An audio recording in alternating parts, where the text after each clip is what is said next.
Donc tout le monde s'est bien installé, donc merci, on va commencer. Le sujet c'est la DSP3, mais pas que seulement. On a voulu aussi faire un petit, c'est pas un petit, c'est un grand fenêtre sur le open banking, puisqu'il est considéré comme des piliers de la DSP3.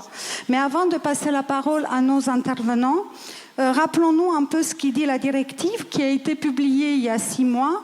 On a vu que tous les textes et le règlement PSR en particulier accélèrent à la fois son déploiement, mais cet ensemble de mesures apporte vraiment des évolutions importantes pour plusieurs acteurs. Si on regarde un peu les impacts ou les évolutions pour les prestataires des services, c'est le contenant possible des fonds des clients sur un compte d'une banque centrale, l'ouverture des établissements de paiement à la participation directe aux infrastructures de paiement, et là je pense que Rodolphe va nous éclairer sur ce sujet. Une clarification des responsabilités pour les services de paiement, les autorités de contrôle pouvant exiger la création d'une entité juridique distincte. Et je pense que nous allons avoir avec Godefroy un éclairage assez pertinent. Sur la protection des consommateurs, on se rappelle aussi que la DSP3 permet l'amélioration des systèmes d'authentification forte de l'utilisateur de ces services, notamment pour s'adapter à un public fragile qu'ils ont décroché de numérique, et puis l'obligation de mettre à disposition un tableau de bord des autorisations. Sont aussi des mesures, la DSP3 et le PSR sont aussi des mesures pour le renforcement de la lutte contre la fraude. À titre d'exemple, c'est le service de vérification IBAN, qui est très important surtout pour la généralisation de IP. Un fondement juridique pour l'échange d'informations sur la fraude entre acteurs des services de paiement et l'inversion possible de la responsabilité en cas de fraude dans les situations de paiement initiées. Enfin, quelques mesures qui sont aussi mises en place pour fluidifier les échanges, c'est l'extension de l'interdiction des surcharging aux opérations transfrontalières dans l'espace CEPA, mais aussi hors CEPA, avec des frais supplémentaires dans l'utilisation d'un instrument de paiement et l'obligation de justifier le refus d'accès au compte. Donc, Marie-Laure, on peut commencer l'animation. Merci Corinna. Donc, nous vous proposons de travailler autour de ces sujets avec 2 thématiques. Donc, nous vous poserons donc 2 questions. Votre regard d'abord sur la nouvelle directive DSP3 et le règlement PSR, et ensuite les opportunités et les cas d'usage qui s'en dégagent. Nous aimerions commencer avec... Oui, Jean. Donc, première question. Mr. Andreoli. As EPC deputy, could you please share with us your vision about PDS3 and SRP? Oui, mais mon français c'est très mauvais. I'm sorry. I will speak in English. I would like to speak in French, but that's not exactly shining in this moment. Thank you for the opportunity to be here. Thank you, Hervé. It's a really pleasure. Of course, we are still at the very beginning of the journey with PSD3 and the PSR. It will be quite a long journey. On one side, I think it's a welcome set of clarifications and consolidations of previous legislation. Is not a major disruption in this moment, but is more, again, a consolidation of this area. For example, some of the items have already been mentioned, like the consolidation of the Payment Service Directive and the e-money directive. This is extremely important. The extension of the Settlement Finality Directive to the payment institutions and e-money institution, as well as the inclusion in the scope of the Payment Service Directive and the Payment Service Regulation, for example, of a relevant set of Q&A from EBA concerning, for example, a number of questions, but not noticeably the strong customer authentication and other issues. So from this extent, this is an important work of consolidating what has been already developed in the past. what is, of course, there are a number of consequences for the EPC, for the European Payment Council. Some of them are still, I would say, left to the evaluation of the market players. For example, the extension of the scope of the open banking services in the PSR. Of course, some players are more happy, like the TPPs, the payment institutions. Some players are probably a little bit less happy. This will force us to, over time, to change the scope of our scheme SPAA. But from this extent, we have no position because it's a technical topic. Something which is very good, I think, where everybody agrees, is the clarification and the provisioning of a legal ground to the use, for example, for the use of IBANs in the frauds. I'm referring to Article 83 and 84 of the PSR. This, for the first time, provide a legal ground for exchanging, for example, IBANs to block fraudulent players through the creation of an information sharing arrangements. This is, I would say, extremely important because this was blocked. We already have a solution as EPC for in this sense, but this was in many countries blocked due to GDPR concerns. So for the first time, the PSR introduced this. This is very good, and by the way, it's coming the way, I would say, of banks and e-money institution and payment institution, because you probably heard that the ECON rapporteur introduced the obligation to use such a scheme. So the information sharing agreements, arrangements. So that is also going to be very impactful, but I believe also positive in the sense that frauds are a key issue for the industry. So we cannot accept, and unfortunately it will be a perennial fight, and we need to have new weapons for that. Thank you very much. Thank you for this key expectation from a European institution. So, maintenant, ce qui serait vraiment intéressant, c'est de connaître l'opinion en fait du régulateur. C'est pour ça que je me tourne vers Geoffroy Goffinet. Voulez-vous partager avec nous votre vision ? Oui, alors merci beaucoup. J'ai préparé deux petits slides juste pour justement mettre en avant sur ce point-là notre vision. Alors ce qui est bien, c'est qu'on n'avait pas préparé avant, mais on va retrouver beaucoup des sujets qui ont été abordés juste avant moi, mais avec juste l'œil un tout petit peu différent. C'est pas l'œil marché, mais plutôt l'œil en effet du futur superviseur de tout ça. Donc pour nous, la PSD3, c'est en effet, c'est pas une révolution, c'est une évolution. Donc c'est le premier sujet, en fait, le premier objectif de cette évolution des SP3, c'est simplifier. Donc là, on regarde bien sûr le régime de fusion entre la monnaie électronique et les services de paiement. Alors, on a une vision un petit peu différente, c'est que c'est très bien de le mettre dans une seule directive, mais en fait, si c'est juste à poser l'ancienne réglementation en disant c'est un nouveau service de monnaie électronique, ça va pas forcément suffisamment loin en termes de simplification. Et nous, on a le sujet notamment de l'enregistrement des agents, c'est-à-dire que vous savez, tous les buralistes et tous les agents de prestataires de services de paiement sont enregistrés à la CPR, les distributeurs ne le sont pas, notamment, et très honnêtement, par exemple, c'est un sujet où on pourrait harmoniser et arrêter d'enregistrer chaque magasin individuel et faire plutôt les têtes de réseau. Donc ça, c'est un point sur lequel on est attentif, mais on est bien sûr en soutien de cette fusion des deux régimes. Le deuxième objectif de DSP3, c'est aussi d'harmoniser la réglementation. Donc là, pour le coup, on a la publication d'un règlement qui reprend des réglementations qui étaient diverses et variées, mais qui du coup rentrent en plus en vigueur sans transposition, donc qui devient identique dans tout le droit européen. Donc ça, c'est un point important. Pour autant, nous, on voit quand même qu'il y a encore des points qui sont non clarifiés, qui sont un peu gênants, notamment sur l'égalité de concurrence entre les PSP.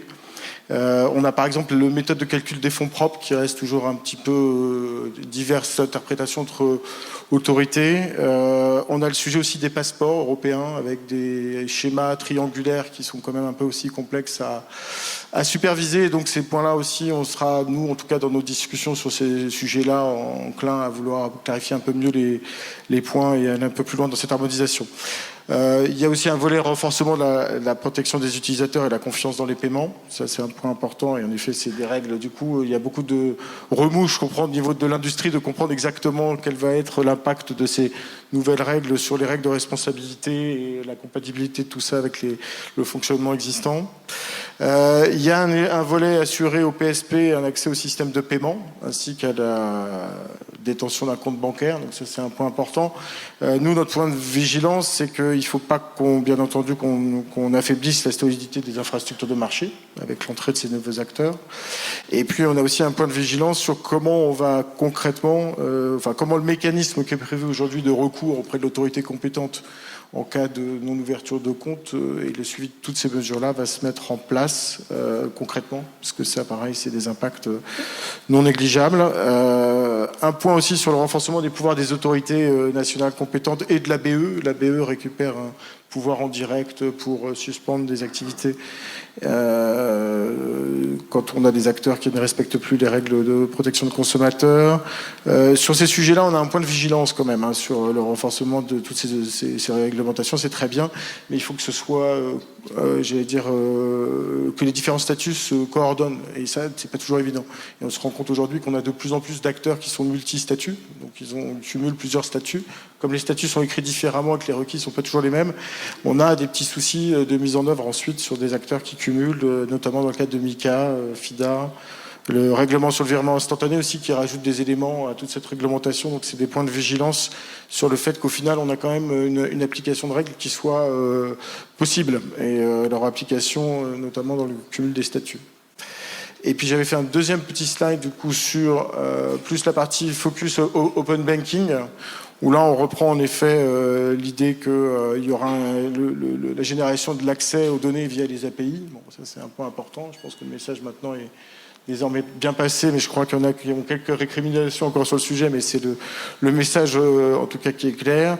Il y a bien sûr une suppression d'obstacles de l'accès aux données de banque qui ont été remontées dans la réglementation et qui étaient dans des orientations, des guidelines de l'EBA, donc c'est très bien, ça clarifie en tout cas que les principaux obstacles qu'on avait identifiés dans certains marchés ne peuvent plus exister. Il y a la possibilité pour les TPP de pouvoir utiliser leur propre système d'authentification, après l'authentification initiale de clients qui était une demande forte en termes d'utilisation de ces données. La possibilité de recourir à des API premium, qui est aussi un point important sur ce sujet-là. Et puis, il y a le renforcement des pouvoirs du consommateur sur le contrôle de l'accès à leurs données, puisque, en effet, il va y avoir un tableau de bord maintenant mis à la disposition de ces utilisateurs. Alors, j'allais dire que notre point de vigilance, c'est surtout de l'en faire dans ce genre de discussion et dans les détails.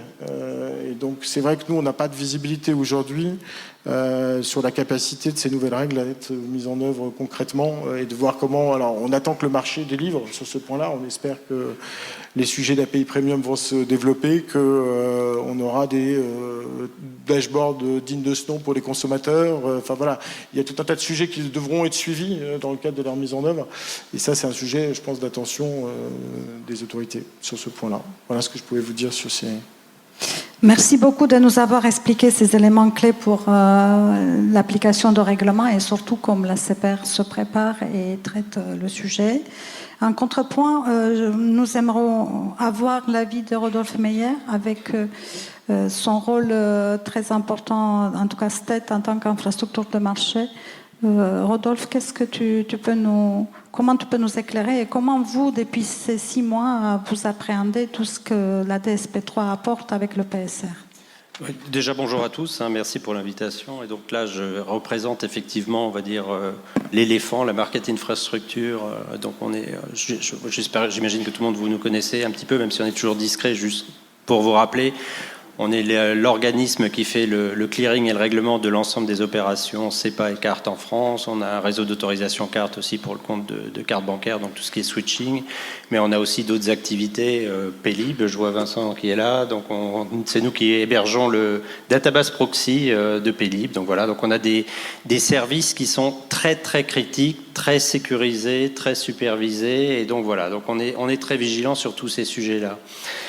À côté de ces services, on a aussi travaillé depuis plusieurs années avec les différents acteurs de la place, puisque on a réalisé les API d'ESP2 pour le compte de la communauté, on va dire, de la place française. Et on a travaillé main dans la main avec les banques, les TPP. On a essayé de faire le go-between pendant plusieurs années avec quelqu'un que vous connaissez tous. Alors c'est juste un petit mot, il n'est pas là avec nous, Hervé Robache, qui est parti à la retraite il y a quelques semaines. Et donc voilà, donc Hervé nous a quittés, mais il a beaucoup acté pour faire le lien entre tous les acteurs de la place et trouver les meilleures solutions sur l'ouverture des API des SP2. Et Dieu sait que ces discussions ont été très compliquées et que les différents acteurs de la place n'étaient pas toujours d'accord, ou étaient pratiquement jamais d'accord, on va même dire, sur le sujet. Donc voilà, il a réussi à faire le consensus. J'en suis témoin avec Julien, je pense.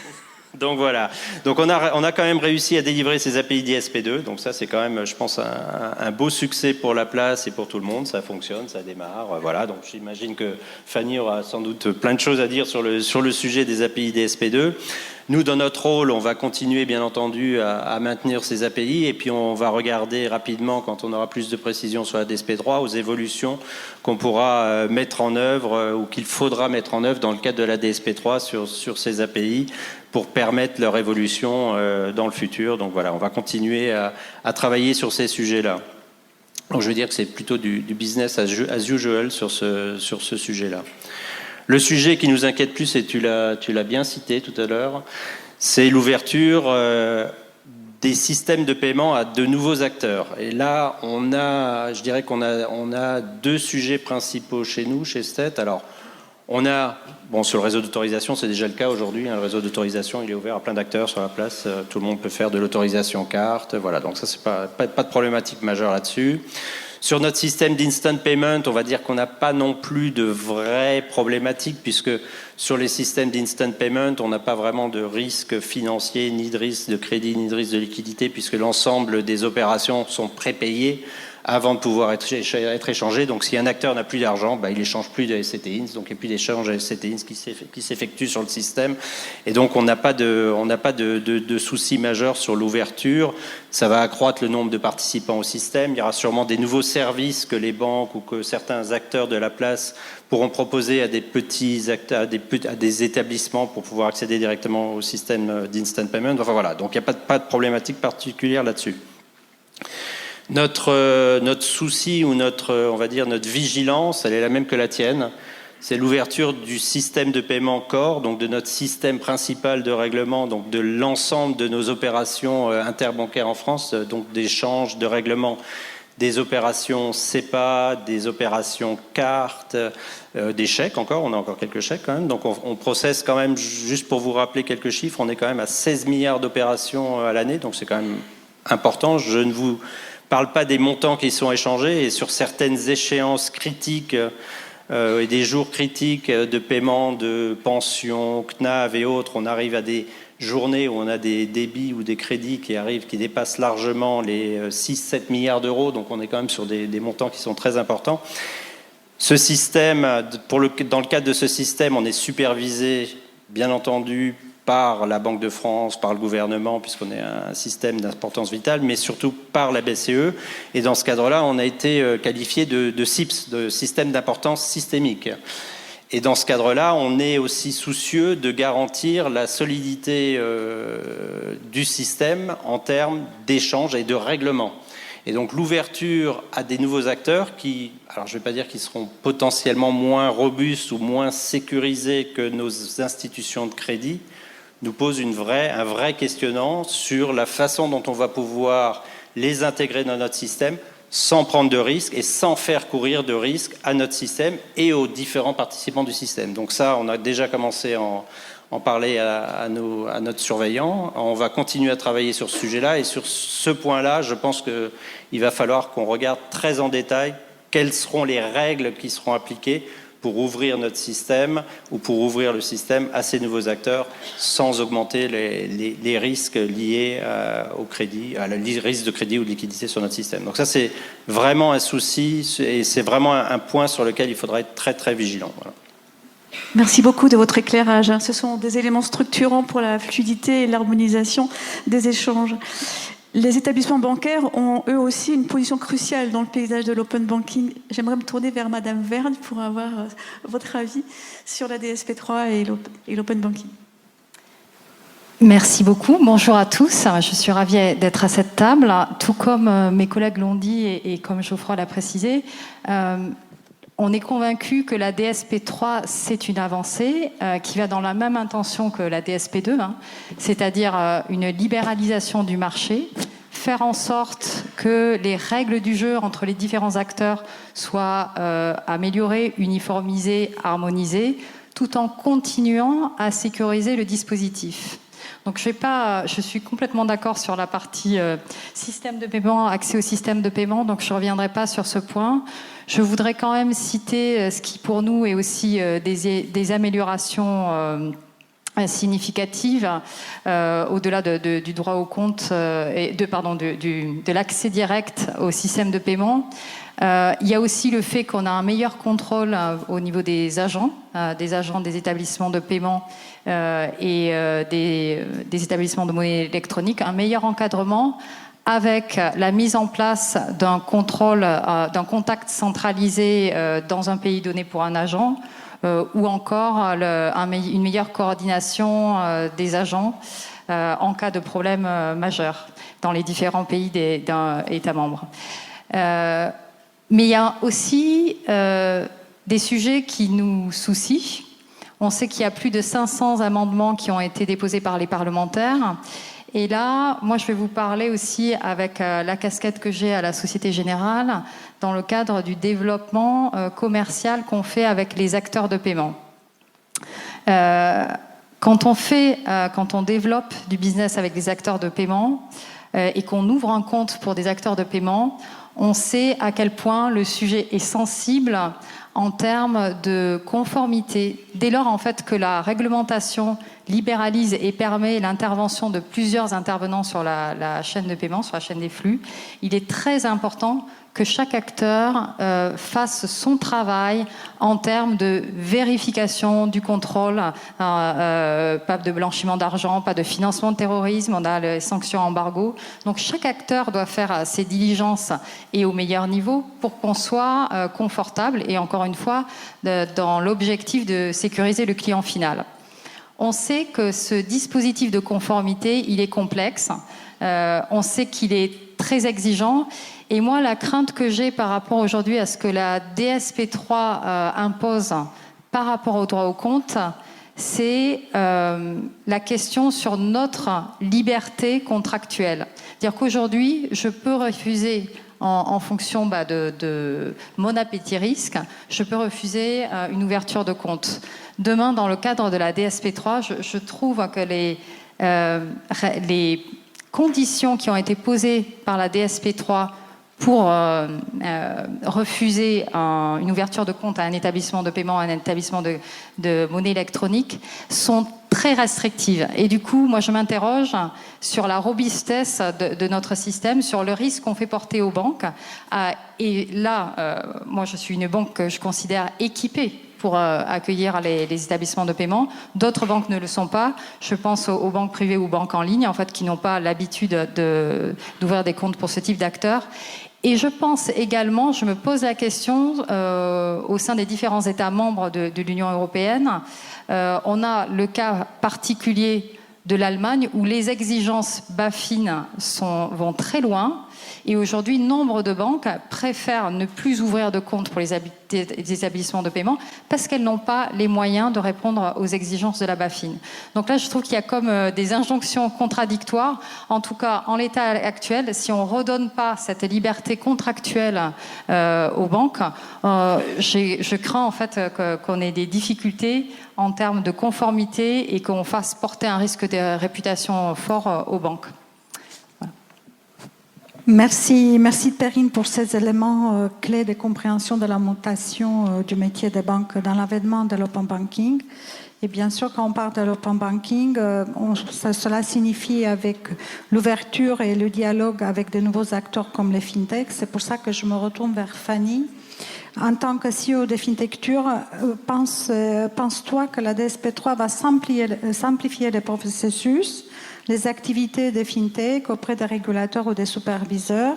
Et d'une manière générale, la DSP3, est-ce que ça apporte des bénéfices? Donc voilà, quel est ton regard par rapport à ça? Merci Corinna. Nous, FinTecture, on accueille forcément favorablement la DSP3. Et je vais rebondir sur ce qu'a dit Perrine. Et je ne vais pas parler peut-être du premier sujet où tout le monde pense que je vais parler, ce sont les API. Je vais rebondir sur le sujet de la simplification administrative. Et on avait les agriculteurs dans les rues il n'y a pas très longtemps. Il y a un ministre qui parlait de phobie administrative. Alors moi, je comprends pourquoi que les banques s'inquiètent de plus pouvoir refuser des établissements de paiement avec le droit d'accès au compte. Et je vais expliquer d'où vient cette demande. C'est que nous avons des difficultés à pouvoir avoir des comptes, non pas en raison de nos risques, et je pense que c'est peut-être pour des raisons similaires, mais en raison de la complexité administrative à pouvoir faire aboutir des conventions de comptes de cantonnement, des conventions de comptes de règlement. Quand on va voir des banques, le premier réflexe va être de nous dire c'est pas rentable au vu du temps qu'on va devoir passer avec la CPR. Bon, ok. Et bon, quand même, on va le faire avec vous. Si quelque part nous, on va accepter de passer des heures avec la CPR pour pouvoir faire valider ces conventions. Bon, je vais donner un exemple. Nous, on essaie d'en faire valider une. Elle fait 6 pages. Ça fait 7 mois qu'on est dessus pour 6 pages.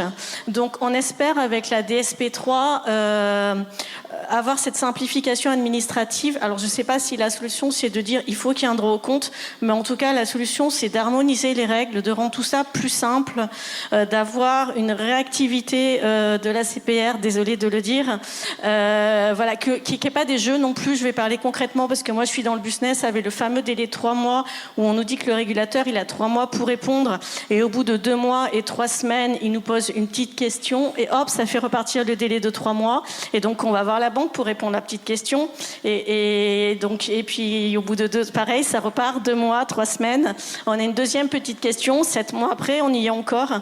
Donc nous, on espère quand même que la DSP3 va simplifier tout ça et au niveau de l'Europe, parce que là, je parle de la France, mais on est aussi en Espagne, on est aussi dans d'autres pays européens et c'est le même petit jeu absolument partout. Donc on espère vraiment on ne doit pas passer notre temps sur l'administratif, mais plus sur la sécurité, très clairement, et sur aussi faire du business et être rentable, c'est ce qu'on attend de nous, tout le monde. Donc c'est les premières attentes et ça vient de la DSP3, pas du PSR, ça vient bien de la DSP3. Donc voilà, je peux citer un deuxième exemple parce que bon voilà, bienvenue dans notre quotidien. On a fait une levée de fonds il y a quand même maintenant plus d'1 an pour un de nos actionnaires qui aura augmenté de moins de 1% sa part de capital chez FinTecture. Ça fait plus d'1 an qu'on essaie de faire valider et nous en sommes à 80 documents envoyés à la CPR pour encore une fois un impact de moins de 1% sur notre capital et aucune conséquence sur notre gouvernance. Donc voilà, donc c'est 80 documents, plus d'1 an, et on se demande jusqu'où on va aller, sachant qu'on est une fintech, on a besoin d'être souple, d'être réactif, de pouvoir lever de l'argent quand on le souhaite.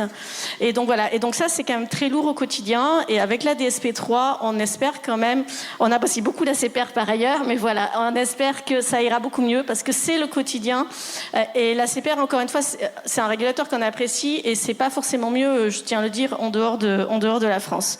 Donc on a des attentes et encore une fois je ne sais pas si c'est en demandant des droits que c'est la meilleure solution, mais en tout cas on a des attentes pour que ça aille mieux d'un point de vue administratif. L'administration peut tuer une entreprise et on a aussi des attentes évidemment, là c'est sur les API, donc les API STET on en est très content et on tire notre chapeau à Hervé Robach très clairement qui a vraiment été admirable dans le travail de rédaction des standards STET qui sont tout à fait adaptés et je pense pas qu'on entende des fintechs se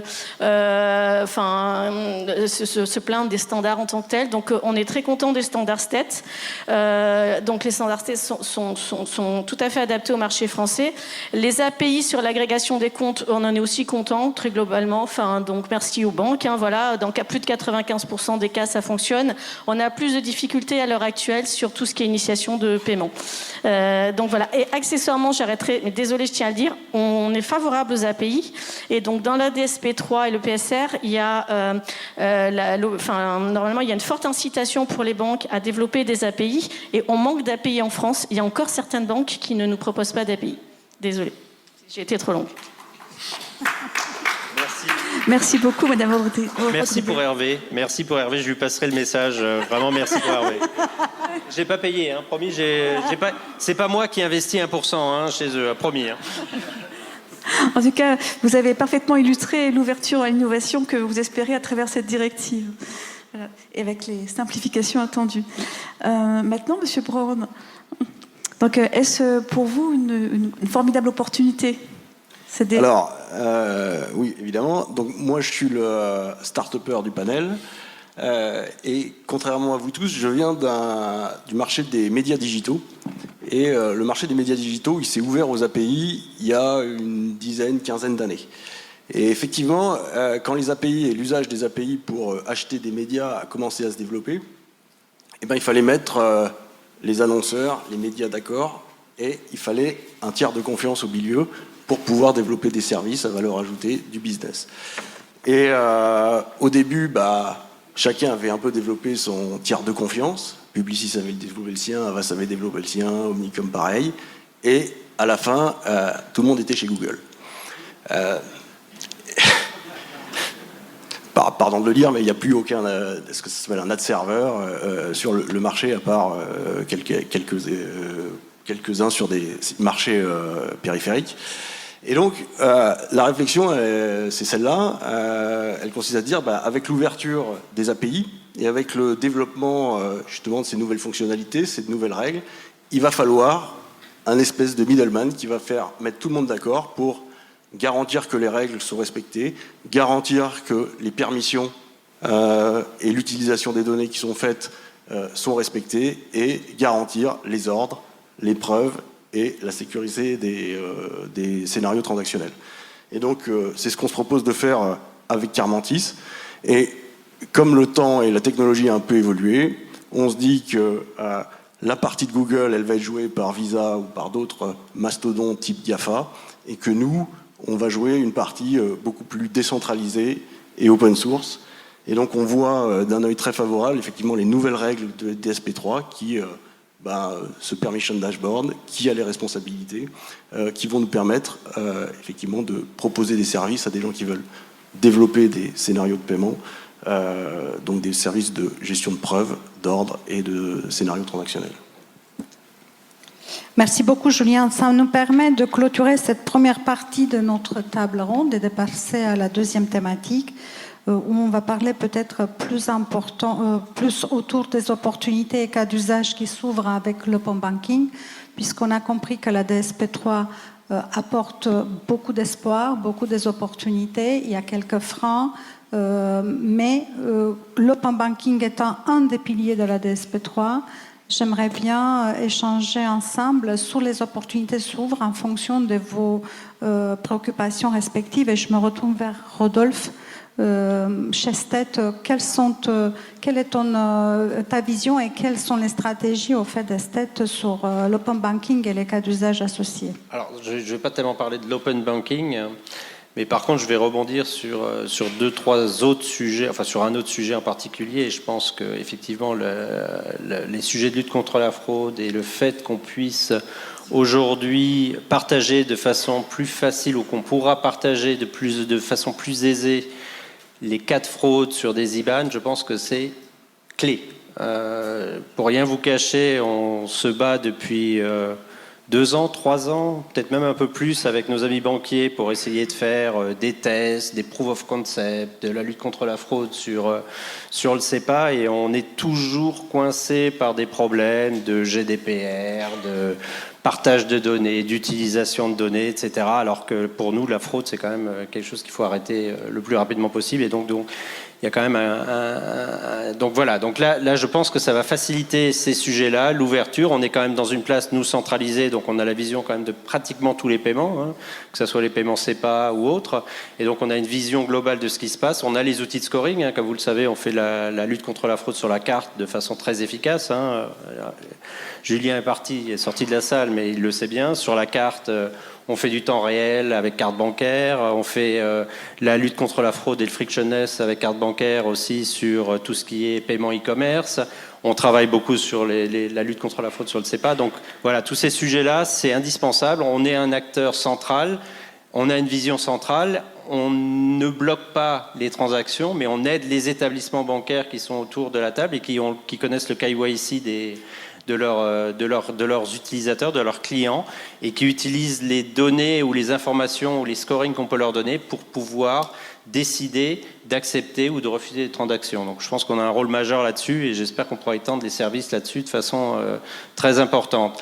Puis juste un petit rappel, donc Jacques vous l'a dit ce matin, donc CEPAMEL nous a rejoint avec Jacques et donc du coup on étend aussi nos services autour de la lutte contre la fraude avec l'IBAN Check Name et on est en train de travailler activement avec Jacques et les équipes de CEPAMEL pour proposer des nouvelles solutions autour de Diamond et en particulier des solutions qui seront compliant avec la nouvelle réglementation IP, qui seront capables de faire de l'IBAN Name Check sur l'IP, sur le SCT, en temps réel, 24 heures sur 24, et on va essayer d'offrir les services qui pourront faciliter la vie aux banques surtout et éviter que les investissements soient dispersés et répartis dans l'ensemble des établissements bancaires, essayer vraiment de centraliser et d'utiliser notre puissance, je dirais, de processing global, de transactions, et pour diminuer et mutualiser les services dans notre infrastructure. Donc voilà, donc je pense que c'est vraiment important et on est très heureux d'avoir Jacques avec nous. Voilà. Merci beaucoup, Monsieur Meyer. C'est effectivement une annonce très importante que l'intégration de CEPAMEL dans la lutte contre la fraude. Et ça va ajouter un service essentiel, donc extrêmement important pour la DSP3. Maintenant, j'aimerais me tourner vers Monsieur Goffinet pour éclairer la perception de la CPR sur les nouveaux cas d'usage. Les nouveaux cas d'usage, on en voit déjà depuis un certain nombre d'années en fait. PSD3 là-dessus vient pas révolutionner les choses. De ce qu'on voit, c'est qu'au démarrage, quand la DSP2 avait été décidé, l'open banking, c'était l'accès pour un utilisateur d'avoir accès à plusieurs comptes sur une même interface. Bon, on se rend compte qu'au moment de la mise en œuvre du dispositif, déjà, l'utilisation était bien plus large que ça, parce que c'était bien l'utilisation des données de compte, à tel point que d'ailleurs, dans certaines communautés, il s'était posé la question de savoir si l'utilisateur, comme il n'avait pas accès à son interface, qui voyait les données qui étaient transmises, est-ce que vraiment on pouvait qualifier ça de service d'agrégation, parce que comme c'était prévu dans la directive qu'il y avait bien un accès à ces données, il s'était posé la question si ça ne devait pas être obligatoire. Donc on voit bien que ça avait été dépassé complètement le cadre qui était prévu au démarrage. Donc nous on en a vu beaucoup dans le domaine de la comptabilité, donc pas mal d'outils de comptabilité qui venaient accéder à ces services et qui voulaient se positionner en tant qu'acteurs, bien entendu. On a vu beaucoup de choses aussi dans le domaine des paiements, avec des loyalties aussi, pas mal des sujets autour d'accès au compte pour récupérer en fait finalement des points de fidélité quand on paye dans certains commerçants, mais plutôt que de dire vous avez une carte et vous allez payer partout, et ben on retrouve ça aussi comme ça. On a beaucoup de credit scoring, beaucoup de sujets de délivrer finalement une réponse, et c'est beaucoup plus simple et beaucoup plus rapide de donner son accès au compte bancaire pour aller scanner les 6 derniers mois que de récupérer des feuilles, etc. Donc ça, on voit, ça s'est beaucoup développé. Donc nous, le sujet, c'est toujours pareil, c'est le consentement du client autour de ces nouvelles solutions, qu'il soit conscient qu'il ait donné son accès au compte bancaire, voilà, et qu'il ait des partenaires de confiance en face. Donc là-dessus, la protection des consommateurs, dans le cadre de DSP3 et le futur dashboard sera un point important. Je pense que ça va peut-être faire prendre conscience aussi à beaucoup d'utilisateurs en fait qu'ils partagent leurs données et pas forcément qu'ils avaient compris à ce moment-là qu'ils avaient donné leur consentement. Donc ça c'est un point, je pense, important qui va peut-être impacter aussi la façon dont tous ces services-là sont développés. On voit bien que on est bien au-delà du service initial, et aujourd'hui je ne crois pas qu'on délivre quasiment une autorisation d'établissement de paiement de monnaie électronique sans qu'il y ait le service agrégation et initiation de paiement qui soit coché. Ou après, on a bien sûr des grands acteurs qui sont spécialisés dans la fourniture de marques blanches. Et donc là, on est sur d'autres dispositifs. Mais donc en effet, après, il y a un choix de l'acteur de se positionner soit en tant qu'agrégateur initiateur, soit utiliser les services d'un pour offrir encore une fois des services à valeur ajoutée au client final. Merci beaucoup, Geoffroy. Ça nous amène un peu de recueillir aussi l'avis de Perrine en tant que représentante d'un grand acteur bancaire. Merci, Corinna. Je vais répéter un peu ce qu'a dit Geoffroy. Sur la partie open banking et en termes de cas d'usage, je ne suis pas à ce stade convaincue qu'on ait une accélération des cas d'usage grâce à la DSP3. En revanche, je regrette qu'aujourd'hui, on n'a pas réussi à le faire dans la DSP2 et on ne le fait toujours pas dans la DSP3, à faire la distinction entre les différents segments de clients. Si on se remet un petit peu quelques années en arrière, hein, l'objectif de la DSP2 et de l'open banking au sein de la DSP2, c'était aussi de lutter contre le duopole Mastercard-Visa, en se disant qu'à l'époque, on avait quand même 17 États membres qui en étaient complètement dépendants. Donc c'était quand même une réflexion qui était très orientée carte, qui concerne plutôt du coup les clients retail. Et le souci qu'on a aujourd'hui, c'est que l'open banking est très adapté pour les besoins du retail. Il nous semble beaucoup moins adapté pour les besoins large corporate. Et après avoir investi quand même assez massivement, et c'est lourd, hein, les banques dans l'open banking, ce qu'on constate, c'est qu'aujourd'hui en France, on a un seul client qui utilise un prestataire de services d'information au compte. Il en est très content, tant mieux. Mais c'est un petit peu dommage au vu des coûts. Et on a un cas qui est encore pire, hein, c'est en Pologne où on n'a même aucun TPP qui se soit onboardé sur notre dispositif d'open banking. Et pourquoi ? Parce que les besoins des large corporates sont pas les mêmes. Et malgré la gratuité de ces services, ils vont préférer d'autres canaux de distribution. Et notre conviction pour répondre à cette difficulté et pour pouvoir justement libérer les cas d'usage, parce que je suis quand même convaincue qu'on aura des cas d'usage si on arrive à surmonter cette difficulté, parce qu'on le voit bien, on travaille avec FinTecture, on sait qu'on a des choses à faire ensemble pour apporter des solutions de valeur à nos clients.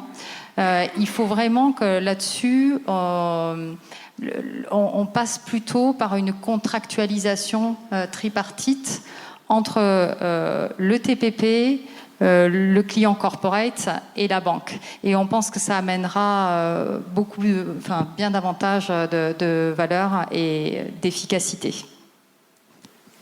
Merci beaucoup, Madame Verne. Vous dessinez une trajectoire qui augure de beaucoup d'innovations, cependant, au bénéfice du client, au final. Concernant le développement de l'écosystème, j'aimerais savoir, Madame Rodriguez, justement, on va enchaîner, parce que, quel usage fonctionne bien aujourd'hui, parce qu'il y a du positif. Oui, bien sûr, il y a du positif. Déjà, on est là, donc c'est très positif. FinTecture est ici pour vous parler. Et accessoirement, FinTecture est une entreprise DSP2 créée suite à l'arrivée de la DSP2. Donc, il y a du positif, il y a des créations d'entreprises, il y a des créations d'emplois, il y a des cas d'usage. On parle souvent de ce qui ne va pas, mais il y a des produits qui fonctionnent et quand ça ne va pas, et donc on va parler de ça. Enfin, voilà, des API, par exemple, qui ne fonctionnent pas, les FinTech vont compenser.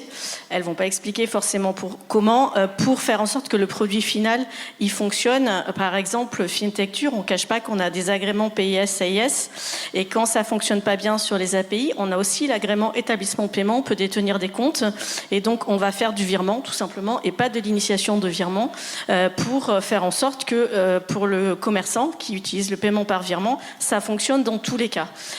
Donc nous, on gère la complexité des textes, de l'absence d'harmonisation au niveau européen, etc. pour qu'à la fin, pour le client, ça soit totalement invisible. Il se dit, moi j'ai payé par virement, et il se demande pas si c'est l'initiation du virement tout court, du virement c'est pas simple, du virement instantané.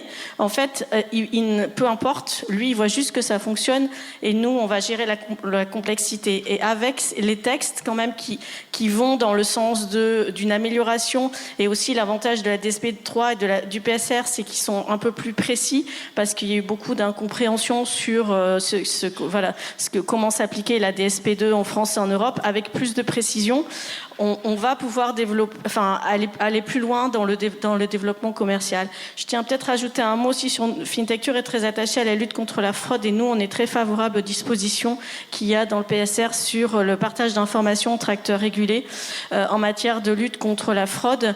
Ça a été dit, il y a effectivement le marché, il est désintermédié.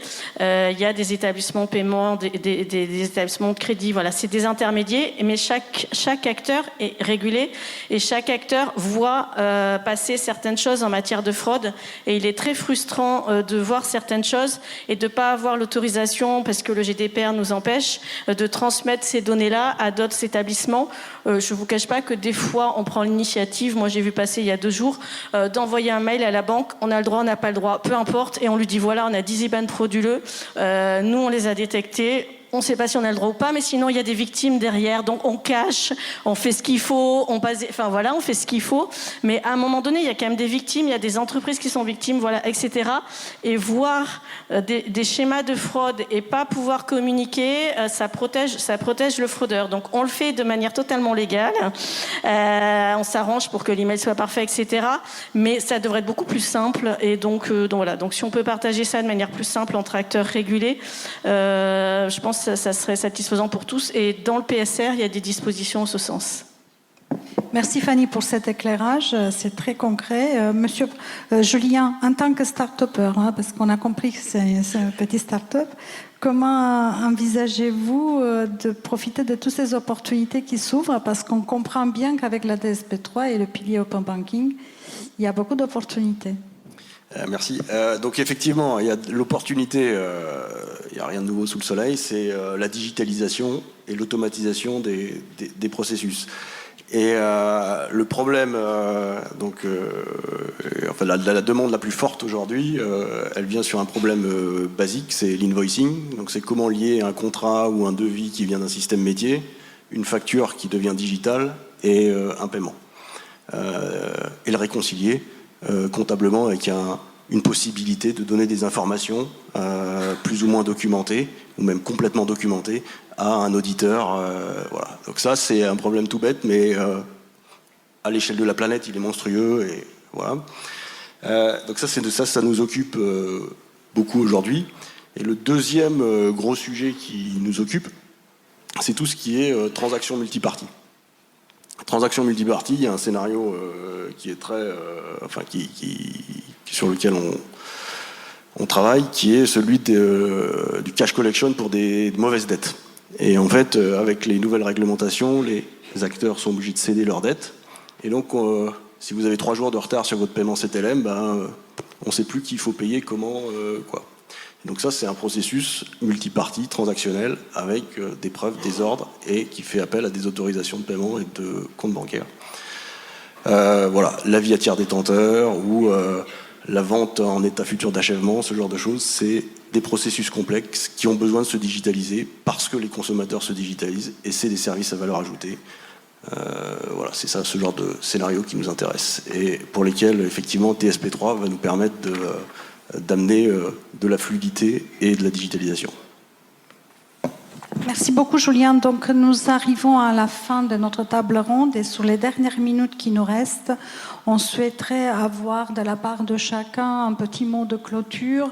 On sait que la DSP3, avec le règlement, toute la partie PSR, il y a beaucoup d'éléments, c'est très riche. Ça peut être aussi, on aborde les coûts, la transparence, la vitesse d'exécution, les accès aux infrastructures, le contrôle de la fraude, le développement des mises en place des API premium. On a un peu touché le sujet, mais je pense qu'on pourrait dire aussi quelques mots.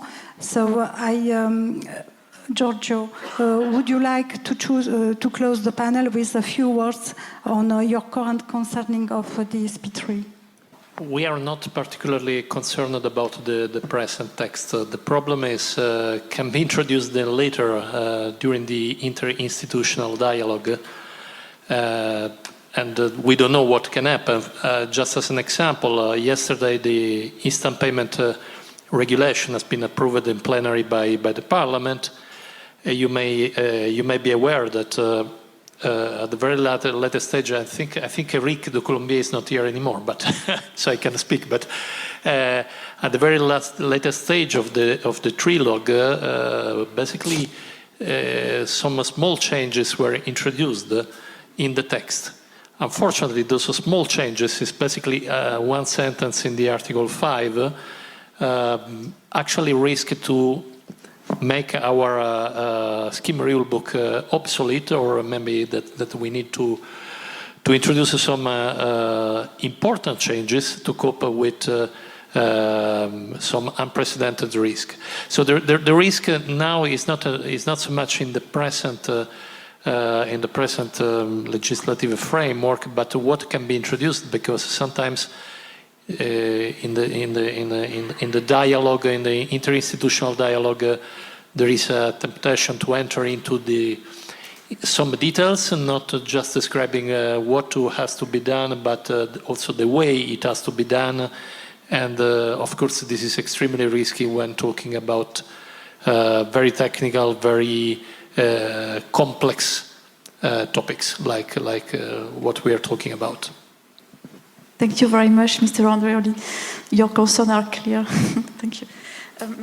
Maintenant, j'aimerais me tourner vers Madame Verne pour avoir les préoccupations des grands établissements bancaires sur ce sujet. Alors, nos préoccupations, encore une fois, la DSP3 vient donner des avancées par rapport à la DSP2 pour une meilleure concurrence et en même temps réfléchir à la sécurisation du marché. Nous, ce qui nous paraît très très important, c'est de bien définir à chaque fois qu'on ouvre un droit, et c'est important de le faire, et on est content qu'il y ait des avancées, qu'on réfléchisse aux obligations qui vont avec. Et que ce soit, effectivement, ça a été dit, dans l'accès au système de paiement, mais aussi dans la lutte contre la fraude. Et là aussi, identifier l'ensemble des intervenants. Il n'y a pas que les établissements de crédit, il n'y a pas que les établissements de paiement ou de monnaie électronique. On sait aussi qu'il y a les fournisseurs de services cloud, on sait qu'il y a les fournisseurs de mobile, qu'il y a les opérateurs télécoms. Et c'est très important que dans cette lutte contre la fraude, on identifie et on responsabilise ces acteurs. C'est pour nous essentiel pour la robustesse du dispositif. On est d'ailleurs à ce titre un peu déçus que dans la PSR, on ait retiré un amendement qui concernait justement l'implication des acteurs, des fournisseurs des Easy Wallet, des portefeuilles digitaux, dans l'authentification forte. Ça, c'est un point qui nous semble regrettable, parce que justement, ça allait dans le sens de la sécurisation. Et un autre point, évidemment, il va falloir qu'on soit prêt globalement à investir pour pouvoir produire aussi ces tableaux de bord dans l'open banking, tous les reporting autour des TPP et fournir tous les développements. Et aussi, je n'ai parlé tout à l'heure, tout ce qui va être autour de la sécurisation, notre dispositif de contrôle en termes de conformité pour pouvoir accueillir les comptes des acteurs de paiement et de monnaie électronique. Merci beaucoup, Perrine. Donc, Fanny, le mot un peu en conclusion. Je vais faire quelques mots rapides et je vois 1 minute en face de moi. Donc je vais faire moins d'1 minute. Je vais remercier France Paiement Forum et Hervé pour réunir tous les acteurs des paiements autour de cette table, parce qu'on l'a très bien dit, il y a plusieurs acteurs. Et donc merci beaucoup à France Paiement Forum de nous donner la parole. Et les textes de DSP3, PSR, etc. sont des textes où il y a besoin de coordination. Et donc merci beaucoup.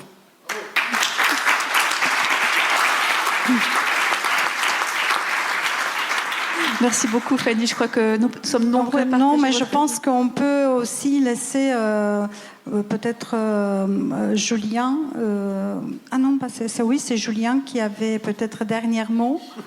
Merci. Mot, non, bon. Ah non, alors j'ai un dernier mot, mais non, pour faire une remarque. Donc les API, vous l'avez dit, c'est des investissements, c'est des contrôles, c'est des coûts.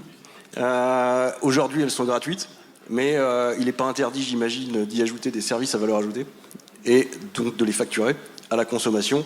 Et effectivement, je pense, mais pour l'instant c'est pas le cas, qu'on pourra dans un futur proche, grâce à des services tiers, ajouter un mode de facturation de la consommation des API pour des services à valeur ajoutée. Merci beaucoup. Thank you very much, Mr. Giorgio Andreoli, for your presence. Merci beaucoup à chacun. On va clôturer notre table ronde et puis on va passer au sujet suivant. Merci beaucoup à tous.